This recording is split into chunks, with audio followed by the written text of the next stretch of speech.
She's about to see if working with Simon Cowell on a new talent show for ITV is better or worse than playing opposite a chimpanzee. Ladies and gentlemen, Amanda Holden.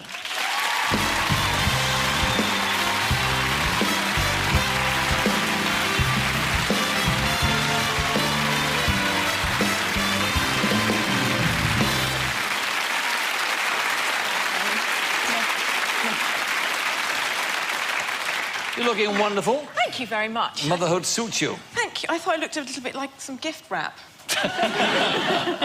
Yeah. So you found out you're pregnant, but you're making this series in Africa. I did. Yeah. I was in the middle of nowhere and obviously did a pregnancy test and found out I was pregnant, but I had to keep it quiet for 12 weeks. Everyone treats you differently when you're pregnant, don't they? They worry about you, and I wouldn't have been able to do my own stunts, and I would have been treated much more differently, Parky, so I just got on with it. And has it changed you? I mean, or how has it changed? Obviously, it changes you. I'm knackered. I'm knackered and I wear lots more makeup under there, but no, it's, you know, she's taught me about love. She's the most wonderful thing, obviously, apart from my fiancé in my life. She's an absolute joy. I'm loving being a mummy. So at present, you're a happy person? Totally happy. Good, all right. Thank you. Because the last time you appeared on the show was in 2003, and you were not a very unhappy person, because that was in the middle of all this business about the divorce. And I mean, I've always been a happy person, but circumstances for me then weren't happy. But I mean, you went through a bad time. And you were pursued by the media, particularly by one newspaper. Yes. But you're now working with the editor, or former editor of that paper, Mr. Piers Morgan. Yes. Can you believe that? I cannot believe it, quite frankly. I honestly didn't think I'd ever want to breathe the same air as that man. And now I sit next to him every single week with Simon on the other side. Simon Cowell. Simon Cowell, yes. Yes. And this is a new talent show. This is a brand new talent show for ITV. It's called Britain's Got Talent. And at the moment, there is still a bit of a question mark after that sentence.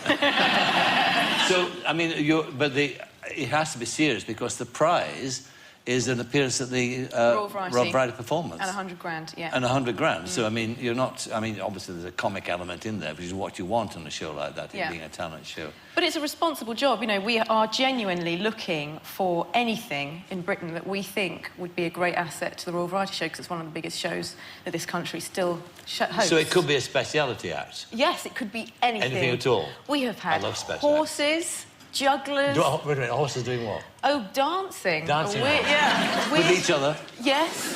And Shetland ponies. We've had budgies. We've had rapping grannies. We've had Welsh choirs. I mean, if I...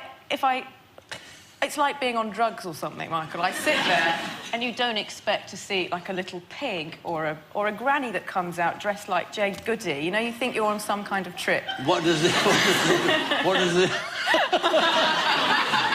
the granny do who comes out just like Jane Goody?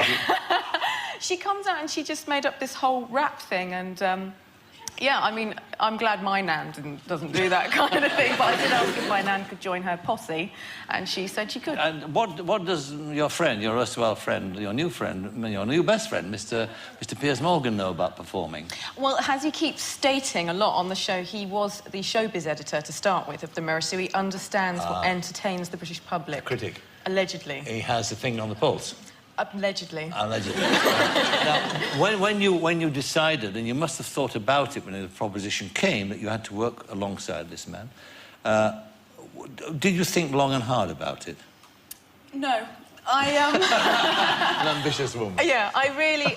I think Simon is extraordinary, and I think everything he touches turns to gold, and I can't pretend I don't enjoy the programmes that he puts together, and I just jumped at the chance. But as soon as I met Piers, I made him apologise to me.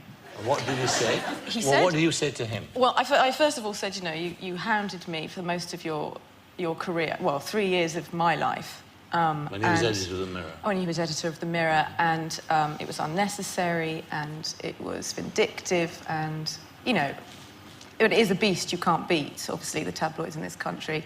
Yeah. And he apologised. Quite genuinely, I felt. Until then, he said, but of course, you owe me your happiness, Amanda, because if it wasn't for me, you wouldn't be happily engaged with a new baby. So I was like that. Yeah, right, thanks.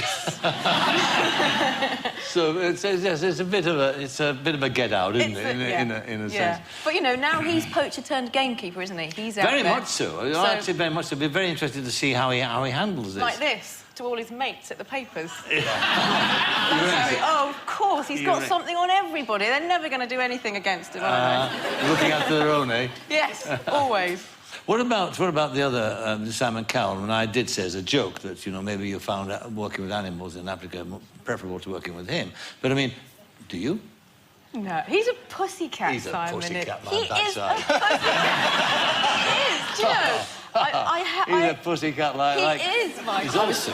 He's flirting with you rather a lot on this show, I hear. Of course, it's part of It the... could be on too strong. No, I can handle him. Can you? Oh, I've handled much worse. Have you? Yes. Oh, I like that.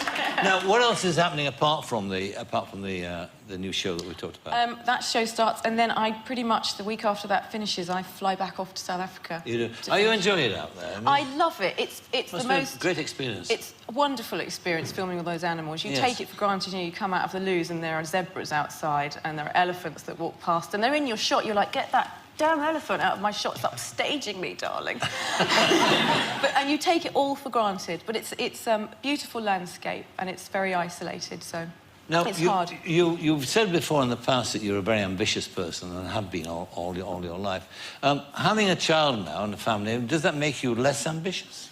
Yes. It does. Yeah. I mean, it's that cliche, but your priorities are utterly sorted. You know, Yes. Lexi comes first, and I put her first. This will be my last series of Wild at Heart. Not necessarily, you know, I'm not necessarily going out of it for good, but it's certainly because of her I had to make the decision because I can't keep taking my daughter away from my family for 6 months of the year. It's hard work. So, yeah, she's my first priority. And well, you're looking wonderfully well. Thank you're you. obviously happy and obviously enjoying yourself, Thank which you, is a Michael. great plus from the last time that we met. So, Amanda Holden, thank Thank you you for very having me much again. indeed. Thank Amanda you. Holden.